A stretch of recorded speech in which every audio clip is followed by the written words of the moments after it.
오늘은 이 역사를 계속 함축해야 돼요. 그런데 그래도 계속해서 역사에 대해서 우리가 공부를 하면서 이렇게 해야 될 수밖에 없는 이유는 다니엘서 지금 8장의 말씀이 한 300년 전에 다니엘이 이 환상을 보고 그때 일어날 일을 이야기하는 것인데, 이것이 300년 뒤에 어떻게 역사 가운데 나타나는지, 그리고 이것이 오늘 우리가 말씀을 보는 우리들에게 앞으로 있을 일에 대한 것들을 어떻게 보여주는지에 대한 예표를 우리가 알게 되는 거예요. 그래서 나중에도 우리가 요한계시록의 이런 일들을 보면서 앞으로 이 땅 가운데 있는 일들을 우리가 미리 알 수 있고요. 또한 특별히 우리가 많은 사람들이 어떤 고통의 시간들을 겪게 될 때에 이 고통이 끝이 없을 거다라고 생각하면 소망이 없어요.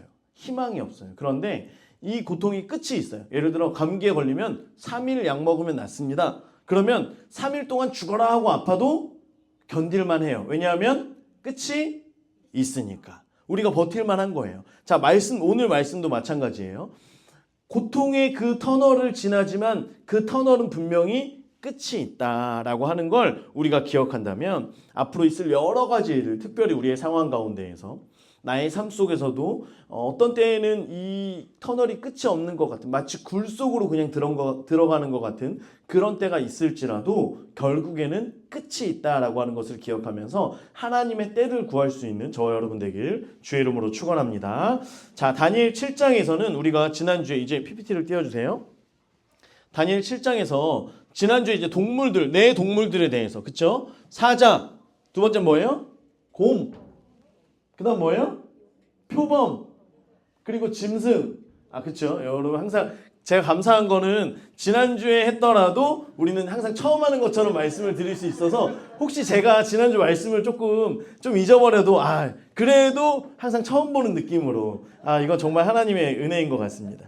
자, 그런데 이제 오늘은 두 개의 나라에 집중을 합니다. 두 번째 곰은 어디라고 그랬어요? 메대와 바사. 세 번째는 표범은 어디예요? 그리스 헬라 나라에 대해서, 알렉산더 대왕에 대해서 특별히 이제 그렇게 이야기를 합니다. 자, 그리고 오늘은 이제 나중에 적그리스도가 일어날 것이다 라고 말씀을 드렸잖아요. 적그리스도. 그런데 이제 우리가 열 왕국이 있고 나중에 있는 적그리스도는 요한계시록의 마지막 때의 적그리스도를 얘기하는 것이고요. 오늘은 특별히 이 헬라 나라에서 적그리스도의 모형을 가지고 있었던 사람이 있어요. 누구냐면 안티오쿠스 4세예요. 안티오쿠스 에피파네스. 여러분 들어본 적 있는 것 같죠? 잘은 몰라도 안티오쿠스 에피파네스. 이제 이 사람이 이제 유대 역사 가운데 적그리스도의 어떤 모형의 역할을 했던 그 사람입니다. 그래서 이 예언의 내용은 앞으로 300년 뒤에 일어날 것을 지금 다니엘 8장에 이야기하고 있다라고 하는 걸 우리가 보면 돼요. 그래서 우리가 다니엘이 사자굴에 들어가기 전에 예레미야서를 읽으면서 이제 그 포로 생활의 70년이 끝나가는구나 라고 하면서 기도했던, 그래서 여러분 주보를 보면요, 열왕기상 8장 48절에서 50절, 이게 우리가 2주 동안 성경 암송 기도로 올라갔던 말씀, 역시 기억 못하시죠? 자, 그런데 보세요. 우리가 이 말씀을 하면서 이것을 가지고 기도하는 거예요. 솔로몬 때 자기를 사로잡아간 적국의 땅에서 온 마음과 온 뜻으로 주께 돌아와서 주께서 그들에게 조상들에게 주신 땅, 곧 주께서 택하신 성읍, 내가 주의 이름을 위하여 건축한 성전이 있는 곳을 향하여서 주께 기도하거든. 다니엘이 그렇게 기도했죠. 예루살렘 성전이 있는 곳을 향하여서 기도합니다. 주는 계신 곳 하늘에서 그들의 기도와 간구를 들으시고 그들의 일을 돌아보시며 주께 범죄한 백성을 용서하시며 주께 범한 그 모든 허물을 사하시고 그들을 사로잡아간 자 앞에서 그들로 불쌍히 여김을 얻게 하사 그 사람들로 그들을 불쌍히 여기게 하옵소서. 다니엘은 이것을 믿고 계속해서 하루에 3번씩 창을 열고 기도했어요. 그로 인하여서 사자굴에 들어갔지만 다니엘은 그 기도를 멈출 수가 없었어요. 마지막 때 이것을 위하여 반드시 기도할 사람이 필요했기 때문이었어요.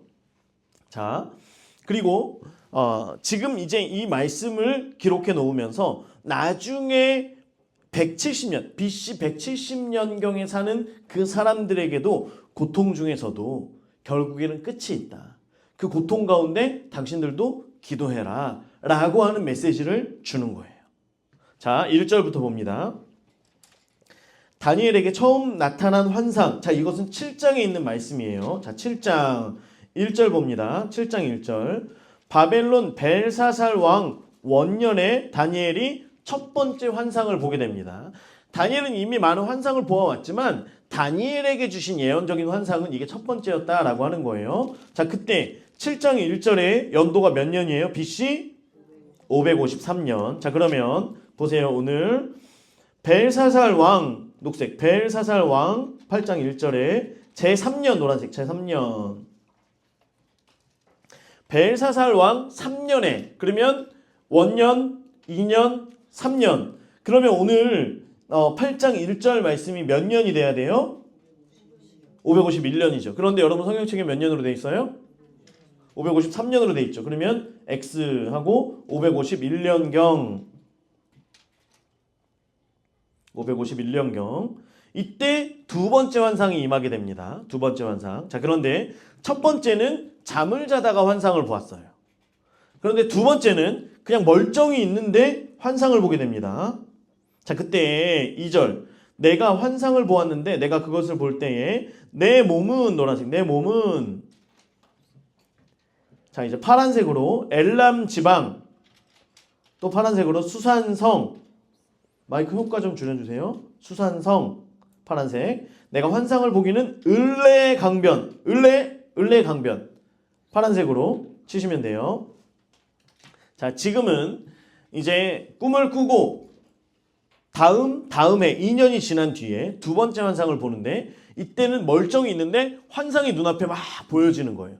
우리가 꿈을 자면서 꿈을 꿀 때 보여지는 것처럼 때로는 우리가 기도하거나 이렇게 할 때 우리의 눈앞에 환상이 보여지는 거예요. 그래서 우리가 계속해서 하나님의 음성을 듣는 훈련들을 할 때에 눈이 열려서 보여지는 사람들 눈이 뜨겁고 눈이 열려서 우리가 뜬 눈으로 그냥 이렇게 보게 되는 이제 이런 일들이 있는 것처럼 자 이때에는 다니엘이 멀쩡한 정신인데도 환상이 막 보이는 겁니다. 자 그런데 이 환상을 볼 때에는 지난번에 꿈을 꿀 때랑은 좀 달라요. 자기의 몸이 지금 엘람 지방 수산성에 있었대요. 넘겨주세요. PPT. 자 지금은 헷갈리죠. 벌써 보기만 해도 막 싫죠. 자 지금은 벨사살 왕이 무슨 나라예요? 어느 나라예요? 벨사살 왕.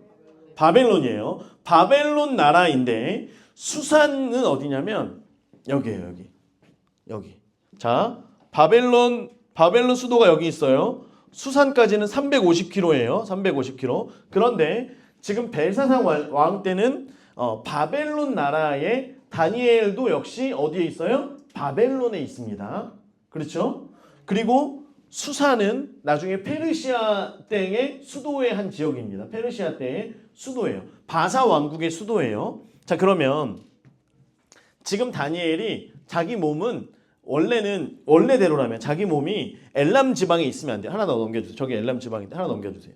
자 엘람 지방 지금 아까 그걸 보여드리는 거예요. 엘람 지방 수산성에 있는 거예요. 바벨론에 있지 않고 지금 자기 몸은 바벨론에 있어요.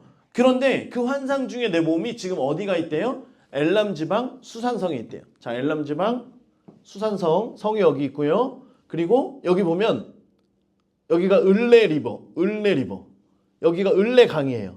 수산성에 있는 을레강에 있는 거예요. 이해가 되시죠? 자 이거는 지금 무슨 말이냐면 지금 다니엘이 몸은 실질적으로 자기는 지금 바벨론에 있지만 그의 영이 들려 올라가서 미래에 이 수산성에 있는 미래의 바사 왕국의 수산성의 그곳에서 이 환상들을 보게 되는 거예요. 이해가 되시나요? 이해가 조금 되시죠? 자, 뭐랑 같냐면 에스겔서 8장에 보면 에스겔도 몸에서 영이 빠져나와서 예루살렘으로 가게 됩니다. 에스겔 8장 3절에 보면 여러분 주보에 있어요. 그가 손 같은 것을 펴서 내 머리털 한 모숨을 잡으며 주의 영이 나를 들어 천지 사이로 올리시고 하나님의 환상 가운데 나를 이끌어 예루살렘으로 가서 안뜰로 들어가는 북향한 문에 이르시니. 자, 이런 것처럼 지금 몸은 여기에 있지만 우리의 영이 들려 올라가서 우리 혹시 요즘 영화들 보면 마블 영화 아니. 닥터 스트레인지 보면 그 보신 분들은 이제 아실 거예요. 닥터 스트레인지 보면 그 대머리한 그 사람이 이렇게 딱 하니까 우 하면서 영이 휙 뒤로 나오거든요. 아, 저만 역시 여러분 말씀과 기도에 전념하느라 저는 봤거든요. 본 친구들이 있을지, 그치? 너희는 이제 영적인 수준이 나랑 비슷한 거야. 저 밑에 있는 거야, 자. 우리는 그런 사이야. 대신 이해는 돼, 그죠? 이렇게 딱 하면 영이 휙 해가지고 뒤로 나와서 영이 막 헤엄을 쳐가지고 이렇게 가요. 그거랑 같다라고는 할 수 없지만 우리가 어느 정도 이해할 수 있는 거. 그러니까 이제 영화 사업이나 이런 것들을 보면 영적인 세계에 대해서 굉장히 알고 있는 사람들이 이제 지은 거예요. 자, 다시 봅니다. 사도 요한도 반모섬에서 유배되어 있는 가운데 보좌로 영이 딸려서 올라가서 그 보좌에서 일어나는 일들을 눈으로 보게 되죠. 마찬가지예요. 지금 다니엘도 을레강변의 미래의 시점에 있는 을레강변에 자기가 있는 그 환상을 보게 되는 거예요. 자, 여기까지 이해가 됐죠? 자, 그러면 7장에서는요. 메대와 바사를 어떤 동물에 비유했다고요? 곰에 여러분 지금 5분 전에 말씀드린 거를 지금 이렇게 잊어버리시면 안 됩니다. 메대와 바사는 어떤 짐승이요? 곰. 자, 그런데 오늘 말씀에서 보면 자, 3절 내가 눈을 들어본 즉 강가에 녹색으로 두 뿔 가진 숫양. 그 옆에다가 메대 바사 적어주세요. 메대 바사. 두 뿔 가진 숫양. 자, 지난주에는 7장에서 곰이 한쪽 다리를 들고 있었다고 기억하시죠? 한쪽 다리를 들어서 누구의 힘이 더 세다? 고레스의 힘이 더 세다. 자, 그런데 오늘은 두 뿔 가진 숫양. 그러면 한 뿔은 메대, 한 뿔은 바사. 이렇게 다리오, 고레스 이해가 되시죠? 자, 그런데 두 뿔 중에 보세요. 그 두 뿔이 다 길었으며 그중 한 뿔은 다른 뿔보다 길었고 노란색. 그중 한 뿔은 다른 뿔보다 길었고 그 긴 것. 자, 이 긴 뿔은 누구예요? 그러면 다리오의 고레스예요? 고레스죠, 고레스. 자, 고레스. 여러분 계속 대답 안 하시면 되게 천천히 2시간 진짜 할 거예요. 자, 고레스입니다, 고레스. 긴 뿔. 뿔이 똑같이 나왔는데 한 뿔이 더 길어요. 고레스가 더 힘이 세고 고레스가 권력이 센 거예요. 자, 그래서 여러분 자세한 거는 전에도 말씀드렸지만 고레스는 다리오의 조카이자 사위였죠. 그런데 다리오가 정복하자 그래서 같이 이렇게 갔다가 싸우다 보니까 고레스가 내가 잘 싸우는 걸 알게 되고 사람들이 나를 잘 따르고 내가 더 힘이 세요. 그래서 영향력이 고레스가 커지고 나중에 다리오가 몇 년 통치하고 고레스가 바로 이어서 그래서 바사 왕국이 훨씬 더 커집니다. 자, 4절 내가 본즉 그 숫양이 자 이제 메대와 바사 왕국이 일어나는데요. 넘겨주세요 지도. 그래서 우리 이게 뭐냐면 300 영화 300 이것도 여러분 안 보셨죠? 저는 봤거든요. 300 준서 아니 혹시? 안 봤니? 이거 되게 유명한 영화였는데 300 영화에 보면 이 약간 이 희귀맹측하게 생긴 사람이 나와요. 이 사람이 누구냐면 크세르크세스 아하수에로 누구 남편이에요? 에스더 왕비의 남편 아하수에로 크세르크세스. 나는 뭐라 그랬지? 나는 자비롭다 그랬나? 아무튼 이 사람인데 자 여기 양쪽에 보면 이 영화에도 보면 이게 뭐가 있어요? 순양이 뿔이 있는 거예요. 이해가 되시죠? 자 메대와 바사에는 순양을 가지고 이렇게 섬기면서 살아왔던 거예요. 그래서 지금 다니엘이 이때가 300년 전인데 그리고 이제 이것이 아니다. 그때 이제 얘기할 것은 메대와 바사가 아직 일어나기 전인데도 불구하고 이미 이것을 지금 환상으로 하나님께서 보여주고 계시는 거예요. 아직 일어나지 않은 것을. 그래서 자 숫양을 보면서 순양이 그 다음 하나 더 넘겨주세요. 순양이 보면 화질이 별로 안 좋네요. 자 메대와 바사가 서쪽으로 예루살렘과 이제 보시면 돼요. 메대와 바사가 이쪽에서 일어난 겁니다. 자 메대 바사가 4절 서쪽과 북쪽과 남쪽을 향하여 받으나 그것을 당할 짐승이 하나도 없고 그 손에서 구할 자가 없으므로 그것이 원하는 대로 행하고 강해졌더라. 자 계속해서 고레스가 땅을 정복하는데 어느 누구도 거기에서 버티지 못해요. 그렇게 하고 나서 계속해서 땅을 차지하게 됩니다. 그리고 에쿠스를 차지하죠. 애국과 구스와 스바를 이제 해서 여기까지 다 차지하게 되는 거예요. 말씀에서처럼 그대로 이루어집니다. 자, 그런데 5절. 그때 내가 생각할 때 다니엘은 선지자라고 말씀드렸죠. 그래서 선지자의 기름 부으심이 강하기 때문에 환상 가운데 보여준 것을 계속해서 떠올리면서 이게 뭐지? 이게 뭘 얘기하는 거지? 왜냐하면 아직 일어나지 않았기 때문에, 아직 자신에게 보여지지 않은 것이기 때문에, 그전에는 곰이었는데 이번에는 또 순양이라고 그렇게 하면서 계속해서 이것을 보면서 이게 무슨 의미지? 라고 보고 있는데, 그때 녹색으로 한숫염소, 한숫염소가 서쪽에서부터 온대요. 서쪽에서부터, 노란색 서쪽에서부터 이 마게도냐 이쪽을 얘기하는 거예요. 이쪽에서부터 서쪽에서부터 와서 온 지면에 두루 다니되 노란색으로 땅에 닿지 아니하며, 발이 빨라가지고 표범이죠. 표범. 7장에서는 표범이라 그랬잖아요. 표범처럼 지금 그 표범에 해당되는 게 순염소예요. 땅에 닿지 아니하며 그 염소의 두는 사이에 현저한 뿔이 있더라까지 노란색. 그래서 현저한 뿔, 뚜렷하게 보이는 그 뿔, 이게 누구를 가리키냐면 알렉산더를 가리키는 겁니다. 옆에다가 현저한 뿔, 옆에다가 알렉산더 이렇게 적어주세요. 자, 마게도냐의 빌립 2세라고 하는 왕이 살해를 당합니다. 그의 아들이었던 알렉산더가 왕이 돼요. 20살에 왕이 돼요. 20살 손 드세요. 쭈니가 20살이죠. 이제 대학교 간 그 친구가 왕이 되는 거예요. 나라의 왕이 되는 거예요. 자, 유럽 지역을 이미 정복한 그 왕이 되는 거예요. 자, 그리고 2년 만에 이 소아시아 지역을 점령합니다. 하나 넘겨주세요.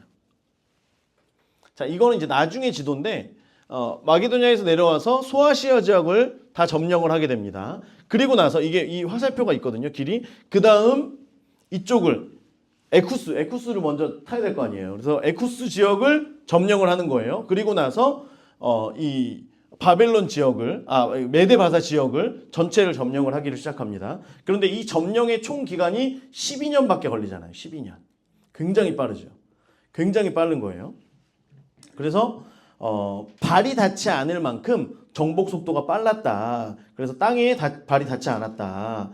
그리고 두는 사이에 현저한 뿔, 이제 강한 뚜렷하게 보이는 뿔, 그 뿔이 있었다는 거예요. 그리고 나서 6절, 그것이 두 뿔 가진 숫양 곧 내가 본 바 강가에 섰던 양에게로 나아가되, 지금 메대와 바사를 향해서 이 숫염소가 다가가는데 어떻게 가냐면 분노한 힘, 노란색 분노한 힘, 완전히 열받아가지고 하면서 지금 그 양을 향하여서 저기 치러 달려가는 거예요. 자, 전쟁을 할 때는 그냥 하지 않습니다. 전쟁을 할 때는 명분이 필요해요. 그 명분이 뭐냐면 기원전 490년, 지금은 551년인데요. 기원전 490년에 마라톤 전투가 있어요. 들어본 적 있죠? 마라톤 전투. 마라톤 전투를 통해서 그리스 지역에서 마라톤 그 평야? 이제 거기에서 이기게 됩니다. 그리고 승리를 한 병사가 승리의 소식을 알리러 몇 킬로를 달려왔다고요? 42.195km를 달려와서 우리가 전쟁에서 이겼습니다. 꼬까닥 하고 죽은 그게 이제 마라톤 전투 490년. 근데 이때 메데바사 페르시아가 쳐들어갔던 거예요. 비록 그리스가 이겼지만 메데바사가 쳐들어갑니다. 그리고 480년에 이게 뭐야? 테르모필레 전투라고 아까 나왔던 크세르크세스가 이제 싸우러 갔던, 그래서 그때의 사람들을 다 대군을 모아가지고 막 싸워요. 물론 이때도 전쟁에서 지긴 집니다. 하지만 아니다. 이때는 이깁니다. 이때는 이겨요. 그래서 지금 490년, 480년 페르시아가 우리를 쳐들어왔던 그것을 가지고 150년 뒤에 알렉산더가 그것을 빌미로 분노해서 싸우는 거예요. 이해가 되시죠? 이해가 되세요? 150년 전에 너희가 우리 쳐들어왔잖아. 아니 150년 전 얘기를 왜 지금 하세요? 어쨌든 나는 그래서 화가 났어 하면서 지금 싸우러 오는 거예요. 플러스 또 뭐가 있냐면, 제가 이제 이거 공부를 하다 보니까 아버지가 죽임을 당했어요. 아버지가 죽임을 당했어요. 그런데 이제 사람들마다 다 말이 달라요. 알렉산더는 10대 때부터 전쟁에 참여했고, 그리고 자신들이 강하다는 걸 알아서 세계를 정복하자고 하는데, 아버지는 그러면 안 된다. 천천히 해야 된다. 천천히 가자. 우리 조금씩 가자. 했더니 알렉산더가 화가 나서 아버지는 이 꿈을 이루지 못할 뿐이야 하면서 독살했다는 그 소문이 있고요. 한 가지는. 또 한 가지는 알렉산더는 사람들에게 페르시아에서 첩자가 와서 독살시켰다. 이제 이런 그 의혹을 계속 뿌립니다. 그러면 이제 또 이게 명분이 서죠. 누군지는 모르지만, 밝혀지지도 않았지만, 내가 페르시아에서 누군가가 와서 그 사람들을 잡지도 못했어요. 그런데 페르시아에서 와서 우리 아버지를 죽였다. 그래서 우린 페르시아를 정복하러 간다. 이렇게 해서 지금 정복을 하러 가는 이 두 가지가 있습니다. 복수예요. 그래서 분노한 힘으로 지금 가서 싸우는 거예요. 이렇게 싸우는데 12년을 다 정복하고 나니까 이제는 정복할 데가 없어요. 정복할 데가 없어서 울었다는 이제 그 얘기도 있죠. 그래서 이제 히말라야 산맥을 넘어서 인도를 점령하려고 하다가 말라리아에 걸렸는데 또 그 쉬는 중에 이제 많은 병사들과 많은 신하들과 같이 술을 마시다가 이제 금방 죽습니다. 이것을 독살로 얘기하기도 합니다만 대부분은 말라리아에 걸린 몸이 약해진 상태에서 이제 그 나타나는 어떤 증상들이 말라리아와 같다라고 이제 얘기를 해요. 그래서 말라리아에 걸려서 죽게 됩니다. 굉장히 빨리 죽게 되죠. 자, 알렉산더가 이렇게 힘있게 정복할 수 있는 데에는 그를 이끌었던 원동력이 있어요. 그게 뭐냐면 스승. 혹시 기억해요? 스승이 누구라 그랬어요? 아리스토텔레스.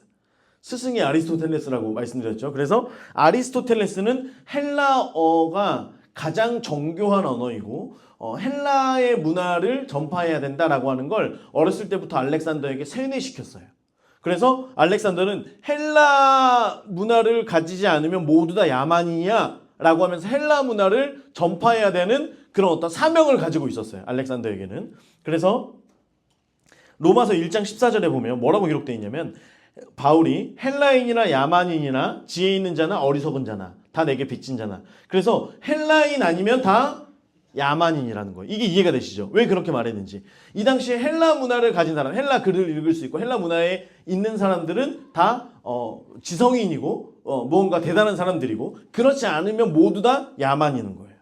그래서 헬라 언어는 굉장히 정교하다. 그런데 그래서 똥 하나를 가지고도 이 똥이 과거에 싼 똥인지, 지금 싸고 있는 똥인지, 아니면 미래에 쌀 똥인지, 남자가 싼 똥인지 여자가 싼 똥인지, 이 똥을 쌀 때 힘이 들었는지 안 들었는지, 아니면 타이에 의해서 내가 부룩부룩 하다가 똥을 부지직 싼 건지, 이 똥 하나에라는 그 단어에 모든 의미가 다 포함되어 있대요. 여러분의 똥은 그냥 똥이 아니라는 겁니다. 헬라 문화 안에서 우리는 그냥 똥이죠. 아이 똥이 목사님 무슨 똥이. 헬라 문화로, 여러분 헬라의 시대로 이걸 여러분이 그걸 가져가면 이건 말이지 하면서 이렇게 나오는 거예요. 자, 그래서 이걸 통하여서 알렉산더가 이 모든 지역을 점령하고 헬라 문화를 완전히 장악하고 나서 복음이 헬라어, 정교한 언어로 전파될 수 있도록. 그래서 신약에는 완전히 다 헬라어로 성경책이 기록이 되죠. 그래서 온 세계에 복음이 전해지는 그 통로로 하나님께서 알렉산더를 사용하십니다. 자, 그래서 알렉산더. 그런데 문제가 뭐냐면 알렉산더는 한참 잘 나갈 때 죽습니다. 자, 7절 넘어가고요. 8절에 보면 숫 염소가 스스로 심히 강대하여 가더니, 노란색으로 강성할 때 그 큰 뿔이 꺾이고, 가장 강성할 때 모든 나라를 차지하고 가장 힘이 센 그때에 그가 교만함 가운데에서 죽게 됩니다. 한참 잘 나갈 때 죽게 돼요. 그리고 나서 그 대신에 현저한 뿔 넷, 녹색 현저한 뿔 넷이 사방을 향하여 났대요. 자, 지금 지도에 보면 신하들 중에 이제 그 잘 따르던 용맹한 신하들이 있어요. 카산드로스, 셀레우코스, 리시마코스, 프톨레마이오스. 뭐 들어본 것 같죠? 자, 그래서 이 지역을 차지하게 됩니다. 그런데 나중에는 이 리시마코스 지역은 어디죠? 프톨레마이코스와 카산드로스 이쪽에 이렇게 돼서 나중엔 세 개로 이제 나라가 바뀌게 됩니다만 어쨌든 처음에는 최초는 네 개의 신하들이 네 개의 지역을 나누어서 이제 통치를 점령을 하게 되고 통치를 하게 됩니다. 자, 그런데 이제 그 중에 보면 9절 이제부터 그 적그리스도로 나왔던 그 사람에 대한 이야기를 하는 거예요. 그 중에 한 뿔이 있었는데 네 개 중에 한 뿔에서 작은 뿔 하나가 더 나오는 거예요. 노란색으로 또 작은 뿔 하나가 나서 거기 위에다가 적그리스도 적어주세요. 적그리스도 작은 뿔 하나가 더 나오는 거예요. 남쪽과 동쪽과 또 영화로운 땅 파란색 영화로운 땅은 예루살렘을 얘기하는 겁니다. 유대 지역 예루살렘 지역을 얘기하는 거예요. 자, 이 작은 뿔이 누구냐면 아까 말씀드린 안티오쿠스 에피파네스, 안티오쿠스 4세. 이 사람을 작은 뿔이라고 얘기해요. 원래는 왕이 되었던 그 네 개의 뿔과는 다른 아주 작은 뿔에 불과했어요. 그런데 그의 아버지, 이 사람은 동생인데요. 형이 있었고 동생인데 그 아버지 안티오쿠스 3세가 로마와 전쟁을 하다가 지게 돼요. 지고 나면 이제 그 나라에 배상금을 지불을 해야 됩니다. 어떤 이런 그 자금들을 계속 보내야 돼요. 그런데 돈이 없으니까 내가 나눠서 내겠습니다 라고 하면서 이 안티오쿠스 4세를 이제 볼모로 포로로 거기다가 보냅니다. 그런데 어쨌든 왕족이기 때문에 감옥에 있진 않고요. 이제 볼모로 잡아두는 거죠. 이제 우리 그 지역에 잡아두는 거예요. 로마에 잡아두는 거예요. 그런데 이제 안티오쿠스 4세는 잡아두고 형인 셀리쿠스 4세가 전쟁 분담금을 계속 할부로 갚는 거예요. 할부로 갚아야 돼요. 그런데 이게 우리가 쓸 때는 냉장고 사지만 할부로 갚을 때는 아까워요, 안 아까워요? 아깝죠. 모두 똑같죠. 자, 셀리쿠스 4세가 이 전쟁 분담금을 계속 내야 되는데 잘 안 내는 거예요. 그러니까 이 안티오쿠스 4세가 나를 잡아두면 소용이 없다. 형은 나를 별로 좋아하지 않아요. 그래서 형의 아들을 잡아놔야지. 지금 잘못 잡고 있는 거예요 라고 하면서 이제 데리고 있는 그 간부들과 사람들에게 계속 뇌물을 줍니다. 어쨌든 왕자였으니까 계속 영치금 막 이런 거 들어왔겠죠. 그러면 계속 뇌물을 다 주는 거예요. 아, 나를 잡아놔. 아무 소용 없다니까 하면서 뇌물을 계속 주는 거예요. 그리고 나서 결국에는 이 셀리쿠스의 아들인 데메트리스를 잡아서 감옥에 둘 수 있게 하고 자기는 빠져나와요. 잘 됐죠. 그동안 돈을 들인 게 이제는 효과를 얻은 거예요. 그래가지고 거봐, 아들을 두면 이제 돈을 잘 줄 거야. 이렇게 했는데 돌아가던 때에 마침 형님이 죽어요. 굉장히 신기하죠. 형님이 죽습니다.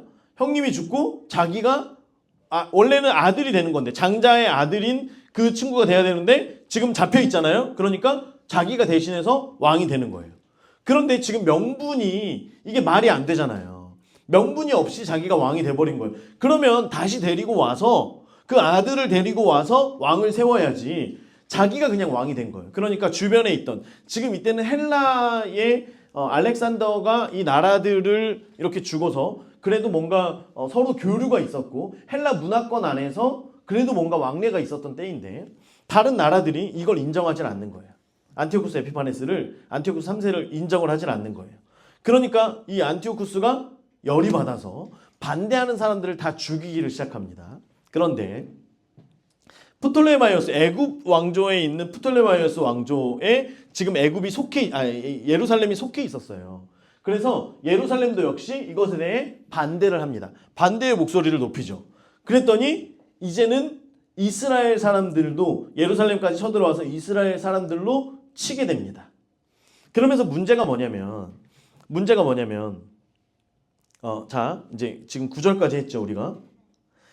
이제 계속해서 이렇게 치다가 보니까 10절 보면 그것이 하늘 군대에 미칠 만큼 커져서 그 군대와 별등 중에 몇을 땅에 떨어뜨리고 그것들을 짓밟고 스스로 높아져서 군대의 주제를 대적하며 노란색 군대의 주제를 대적하며 그들에게 매일 드리는 제사를 없애고 노란색 제사를 없애고 성소를 헐었으며 노란색.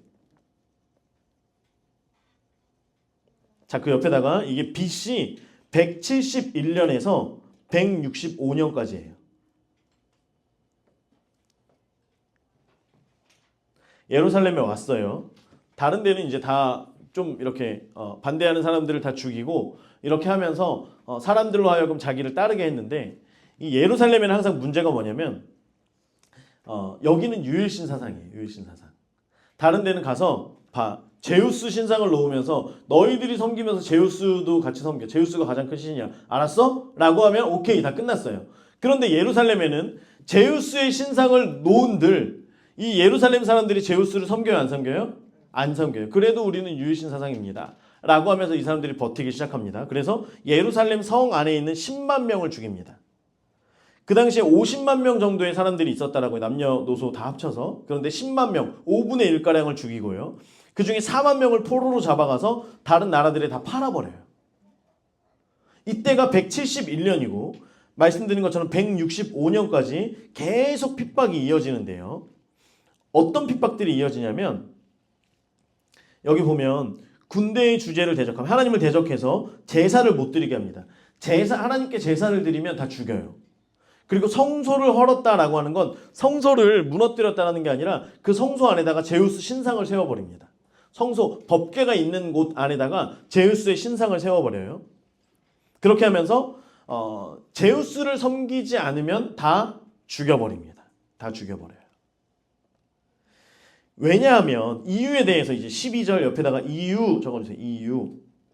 왜 그렇게 됐냐면 그의 악으로 말미암아라고 하는데 그의라는 글자는 X 치세요. 그러면 뭐예요? 이유가 뭐예요? 악으로 말미암아. 죄악으로 말미암아예요. 그 이유는 죄악으로 말미암아. 그럼 이게 누구의 죄악일까요? 이스라엘 백성들의 죄악이죠. 이스라엘 백성들의 죄악이에요. 이스라엘 백성들의 죄로 인하여서 백성이 매일 드리는 제사가 넘긴 바 되었고 그것이 또 진리를 땅에 던지며 자의로 행하여 형통하였더라. 그들의 죄악 때문에 계속해서 지금 이 안티오쿠스 에피파네스가 계속해서 형통하게 되는 거예요. 이스라엘을 치시기 위하여서 이스라엘을 치고 벌 주시기 위하여서 지금 계속해서 이 힘이 세력이 계속해서 커진다라고 하는 것입니다. 자, 그러면 그래서 이 다니엘서는 두 개의 언어로 쓰여졌대요. 두 개의 언어. 하나는 히브리어로 기록됐고요. 하나는 헬라어로 기록됐어요. 그래서 2장부터는 헬라어로 계속 기록이 되다가 8장에서 다시 히브리어로 바뀝니다. 왜냐하면 이런 거예요.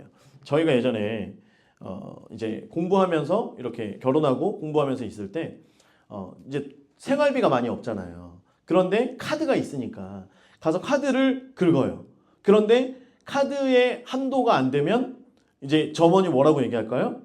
한도 초과입니다라고 얘기하죠. 그런데 지혜로운 점원들은 손님 혹시 다른 카드 없으세요? 이렇게 얘기해요.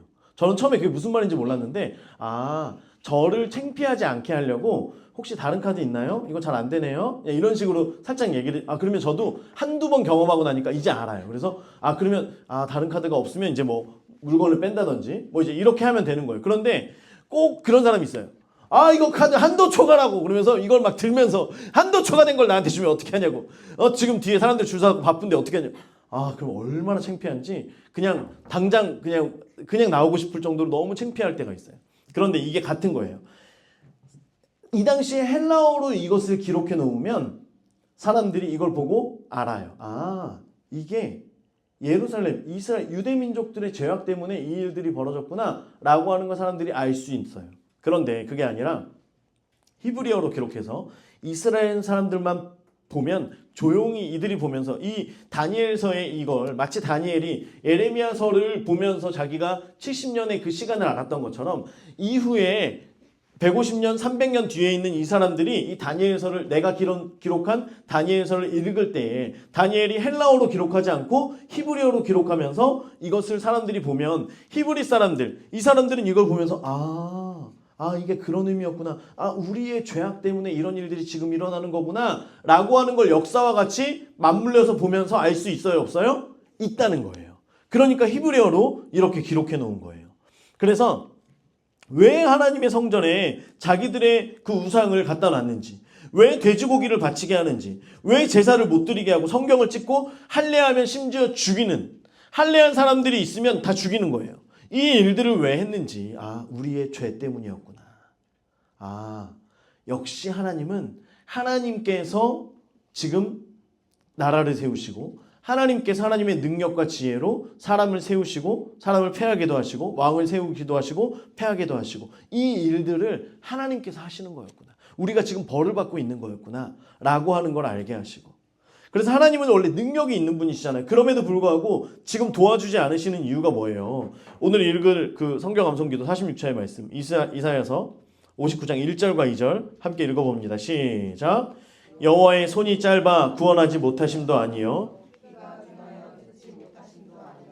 오직 너희 죄악이 너희와 너희 하나님 사이를 갈라놓았고 너희 죄가 그의 얼굴을 가리어서 너희에게서 듣지 않으시게 함이니라. 여러분, 하나님이 힘이 없어서가 아니에요. 손이 짧아서 구원하지 못하심이 아니에요. 하나님께서 지금 이 안티오쿠스 에피파네스를 통하여서 이들을 지금 벌하시고 채찍질하시고 다시금 돌아올 수 있도록 그 시간을 기회를 주신다라고 하는 것입니다. 자, 그래서 12절 끝부분에 자의로 행하여 형통하였더라. 이상하게 계속해서 죽지 않고 지금 계속 힘이 점점 세지고 있던 거예요. 자, 그러면 13절 내가 들은즉 한 거룩한 이 녹색, 한 거룩한 이가 다른 거룩한 이 녹색, 한 거룩한 이가 말하더니 다른 거룩한 이가 그 말하는 이에게 묻되 환상에 나타난 바 매일 드리는 제사와 망하게 하는 죄악에 대한 일과 성소와 백성이 내준 바 되며 짓밟힌 일이 어느 때까지 이를꼬 하는 거예요. 지금 아까 말씀드렸던 이 모든 일들이, 이 모든 고통이 언제까지 될꼬 지금 두 천사가 대화하고 있는 거예요. 이해가 되시죠? 지금 다니엘이 보고 있는데 지금 이런 일들을 지금 보고 있는 거예요. 그런데 두 천사가 오더니 어느 때까지 일이 있을꼬 이렇게 얘기하는 거예요. 그러니까 14절 그가 내게 이르되, 노란색, 내게 이르되 2300 주야까지니 2300 낮과 밤이라는 거예요.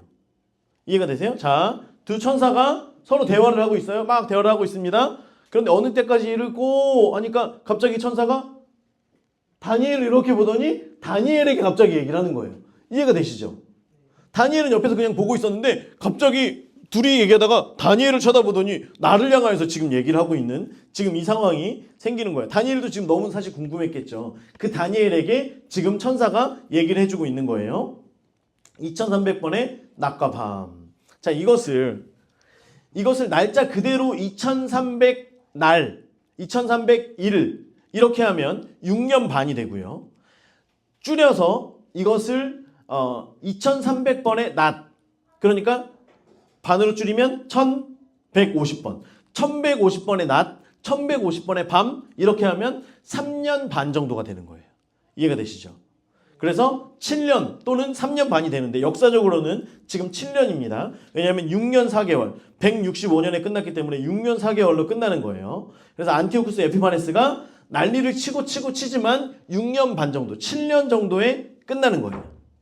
나중에 적그리스도가 자기 신상을 세우고 예수님이 다시 오실 때까지, 그때는 우리가 말씀에서 지난주에도 말씀에서 보면 3년 반 동안 적그리스도가 있다가 예수님이 오시고 그들이 끝나게 된다라고 하는 걸 지금 예언의 말씀으로 말씀하고 있는 거예요. 그래서 300년 전에 있을 일을 지금 천사들이 얘기한 2300 낮과 밤이라고 하는 그것을 통하여서 다니엘이 이 날이 결국에는 끝이 있습니다. 6년 반 정도, 2300여일 정도, 6년 반 정도가 되면 당신들이 지금 당하고 있는, 당신들의 죄악으로 인해서 당하고 있는 이것이 끝이 날 것입니다. 왜냐하면 이 모든 역사의 주관자는 하나님이시기 때문입니다 라고 하는 걸 지금 알려주고 있는 거예요. 보여주고 있는 거예요. 그래서 15절부터는 그 다음에는 이제 또 해석을 하는 겁니다. 7장에서와 마찬가지로 이제 해석을 하는 거예요. 보면 잠깐만 볼게요. 나 다니엘이 이 환상을 보고 그 뜻을 알고자 할 때 사람 모양 같은 것, 녹색 사람 모양 같은 것, 그게 누구냐면 16절에 가브리엘입니다. 가브리엘 중간에 을레강 두 언덕 사이에서 사람의 목소리가 외쳐 이르되 가브리엘아, 하나님 또는 예수님께서 말씀하시는 거예요. 가브리엘아, 이 환상을 이 사람에게 깨닫게 하라. 다니엘에게. 그래서 아까도 말씀드렸죠. 다니엘은 선지자였기 때문에 이 모든 환상이 너무 궁금한 거예요. 너무 궁금한 거예요. 뜻을 알고자 있는데 어떤 천사가 훅 하고 오더니 저 을레강변 그 강 가운데에서 사람의 목소리가 나는 거예요. 가브리엘아, 이 환상을 이 사람에게 깨닫게 해라 하면서 가브리엘이 이제 와서 이거를 쭉 얘기를 해줍니다.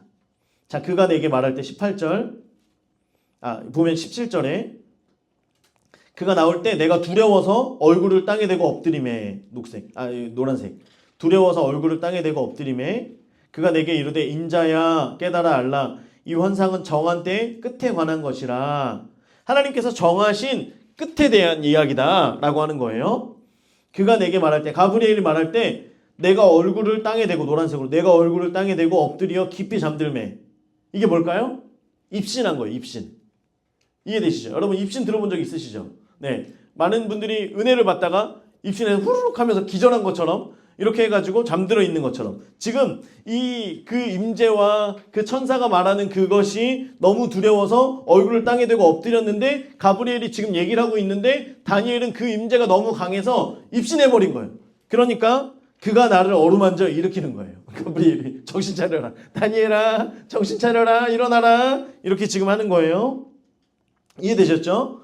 자, 이르되 진노하는 때가 마친 후에 될 일을 내가 내게 알리니, 자, 내가 본 20절 두 뿔 가진 숫 양은 곧 메대와 바사 왕들이요, 털이 많은 숫 염소는 헬라 왕이요, 그 큰 뿔은 첫째 왕이요, 이 뿔이 꺾이고 대신에 네 뿔이 났은즉, 지금 아까 말씀드린 거 다 얘기하는 거예요. 자, 그리고 나서 23절 이 내 나라 마지막에 반역자들이 가득할 즈음 한 왕, 그게 이제 작은 뿔 하나가 일어났다 그랬죠. 자, 노란색으로 그 얼굴은 뻔뻔하며 속임수에 능하며, 그쵸, 자기가 가서 왕이 돼버리죠. 그 권세가 강할 것이나 자기 힘으로 말미암은 것이 아니며, 노란색, 자기 힘으로 말미암은, 빨간색으로 할게요. 자기 힘으로 말미암은 것이 아니며 그가 장차 놀랍게 파괴 행위를 하고 자의로 행하여 형통하며 강한 자들과 거룩한 백성을 멸하리라. 이 모든 것은 자기 힘으로 한 게 아니라 누가 하신 거예요? 하나님께서 그에게 힘을 주셔서 그가 형통하게 되고 그가 이렇게 채찍질하게 되고 이런 일들을 하게 되는 거예요. 그런데 그가 마지막에 25절 끝에 그가 사람의 손으로 말미암지 아니하고 깨지리라, 노란색. 이것까지 말씀해 주시는 거예요. 안티오쿠스 에피파네스가 나중에 사람에게 살해당하지 않고 우울증에 걸려서 죽게 됩니다. 이것까지 하나님께서 다 구체적으로 말씀해 주셨다라고 하는 거예요. 그러면 왜 적그리스도의 모형으로 있는 이 안티오쿠스 에피파네스를 하나님께서 허락하실까? 여러분, 징계는요, 사람들로 하여금 하나님 앞에 회개할 수 있는 기회를 줍니다. 징계 당할 때에 우리는 지난 시간들을 돌아보면서 이것이 내가 하나님 앞에 범죄하였기 때문이구나 라고 하는 것들을 알게 하신다라고 하는 거예요. 그냥 왕들은요, 하나님께서 알려주시고 다니엘을 통해서 이렇게 안 하면 너희들 망할 거야, 그리고 그 사람들이 그렇게 행하지 않으면 그냥 죽여버려요. 그런데 성도들은요, 하나님께서 말씀을 해주시고 그대로 행하지 않으면 징계를 행하세요. 그래서 우리가 죽지 않고 지금 채찍질을 당하고 지금 고통받는 것은 내가 하나님 앞에 범죄하였기 때문이구나 라고 하면서 다시금 돌아갈 수 있는 기회를 주신다, 안 주신다? 주신다. 이게 하나님의 징계의 원인이라고 하는 거예요. 그래서 우리가 세상 가운데에서 계속 세상에 빠져서, 세속주의에 빠져서 계속 교만 가운데, 하나님 외에 내가 이 땅을 잘 살 수 있습니다, 하나님 외에 내가 살아가는 게 너무나 많아요. 그때 하나님께서 징계하심을 통하여서 우리가 다시금 하나님께로 돌아올 수 있도록 하신다라고 하는 거예요. 그렇게 하나님께서 다시금 하나님의 사랑으로 채우시는 시간을 오늘 말씀에서는 2300주야라고 이야기를 하고요. 어쨌든 하나님의 정하신 그 기간을 통하여서 우리를 새롭게 하시고 다시금 하나님 앞에 하나님의 사람으로 나아갈 수 있도록 하신다라고 하는 것입니다. 그래서 14절에 아까 우리가 보면 내게 이르되 2300주야까지니 그리고 빨간색으로 그때의 성소가 정결하게 되리라. 여러분, 이 고난의 시간들을 겪고 나면요, 우리가 정결하게 하나님 앞에 나아갈 수 있는 거예요. 풀무불과 같은 고난을 통과하고 나면 정금같이 나아가듯 우리가 정결하게 주님을 맞을 수 있는 신부로 나아가게 된다라고 하는 것입니다. 우리가 코로나를 항상 말씀드리지만 코로나 때를 지나면서 알곡과 쭉정이가 구별되어졌고요. 우리가 다시금 하나님 앞에 이 믿음을 잘 세워가야 되겠구나 다시금 결단하게 되었어요. 여러분 지금 이제 나라의 많은 것들이 우리가 때로는 이해되지 않는 법들이 일어나게 되죠. 자꾸만 잘못된 어떤 상황들로 우리가 나아가는 바뀌는 것들을 보면서 이전에는 이런 것에 대해서 그냥 정치하는 사람들이 알아서 잘하겠지라고 이해할 수 있지만 이것이 자꾸만 누가 봐도 초등학생이 봐도 중학생 고등학생들이 보더라도 이걸 왜 이렇게 하지? 이것은 너무나 법이 상황에 맞춰서 사람에 맞춰서 바뀌어가는 것들을 보면서 사람들이 깨어나게 되는 거예요. 그렇게 하면서 우리가 죄악 가운데 있었구나. 우리가 너무나 하나님의 뜻을 몰랐구나. 하나님의 말씀으로 세워진 이 나라가 지금 잘못된 방향으로 가고 있었는데 이것을 이런 많은 일들을 통하여 다시금 깨우쳐 알게 하시는 게 하나님의 방법이다라고 하는 거예요. 그래서 이런 일들이 있을 때 어떤 징계나 고난의 시간들 우리가 이해 안 되는 어떤 상황들이 우리 가운데 주어질 때에 우리는 다시금 말씀 가운데로 돌아가 회복할 수 있는 기회를 우리에게 허락하신다라고 하는 것입니다.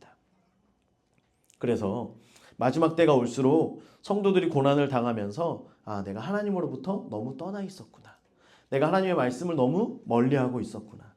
이것들을 하나님께서 알게 하시고 그래서 교회로 하여금 다시금 하나님의 말씀으로 세워질 수 있도록 하시고 그래서 마지막 때가 다가와서 적그리스도가 오면 지금 이렇게 말씀을 드려도 우리 모든 성도들은 계속해서 세상 가운데 왜냐하면 적그리스도의 그 모습은요 세상 가운데 너무나 세상의 가치를 따라가서 형통하게 된 사람의 모습이거든요.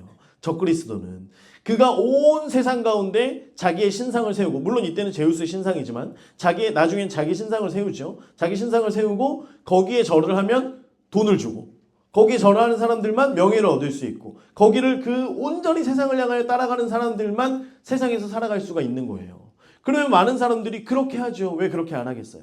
그런데 나중에 거기에서 여러 가지 고난들과 고통들을 겪으면서 우리가 하나님 앞으로 다시금 나아가야 되는구나 라고 하는 것들을 알게 된다라고 하는 것입니다.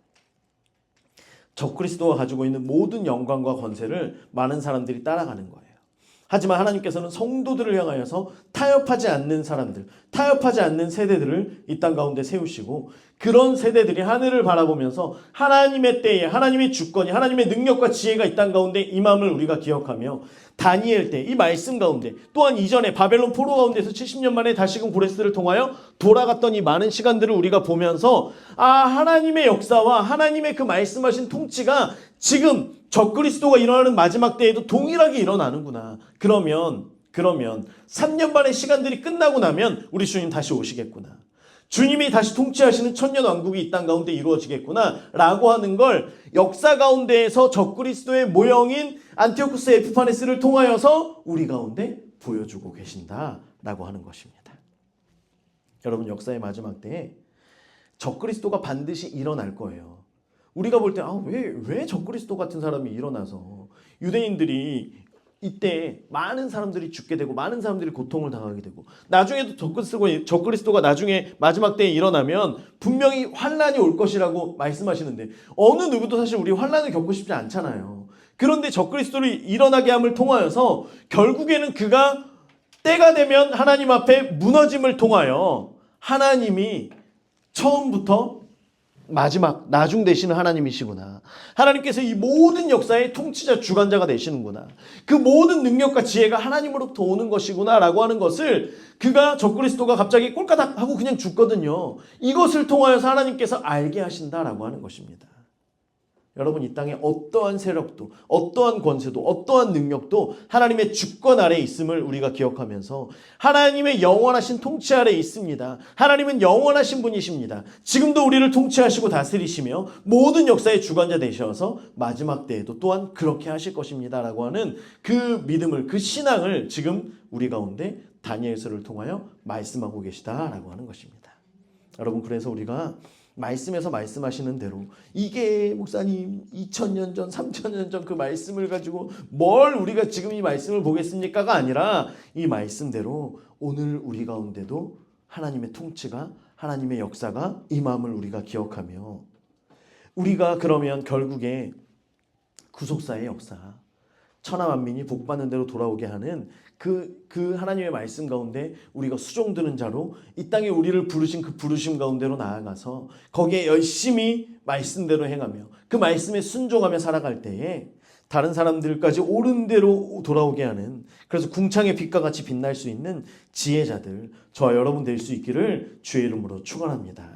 기도하겠습니다. 우리 이 시간 함께 기도할 때 하나님의 역사, 하나님의 그 능력, 하나님의 그 주권이 우리 가운데 임함을 보게 됩니다. 하나님, 우리가 이 땅을 살아가면서 우리 가운데 있는 모든 고난이나 고통들이나 그 모든 역사의 일들이 하나님의 계획하심과 하나님의 예배하심 가운데 있음을 기억하게 하여 주시옵소서. 하나님의 통치 가운데 있음을 우리가 다시금 기억하게 하여 주시옵소서. 하나님을 이 시간 바라보는 믿음의 사람들이 세워지게 하시고, 마지막 때가 다가올수록 우리가 하나님 안에 굳건한 신앙, 굳건한 믿음 가지고 하나님 바라보며 우리 주님 다시 오심을 간구하며 기다리는 그날을 소망하는 우리 모두가 되게 하여 주시옵소서. 함께 주의 이름 한번 부르고 기도합니다. 주여!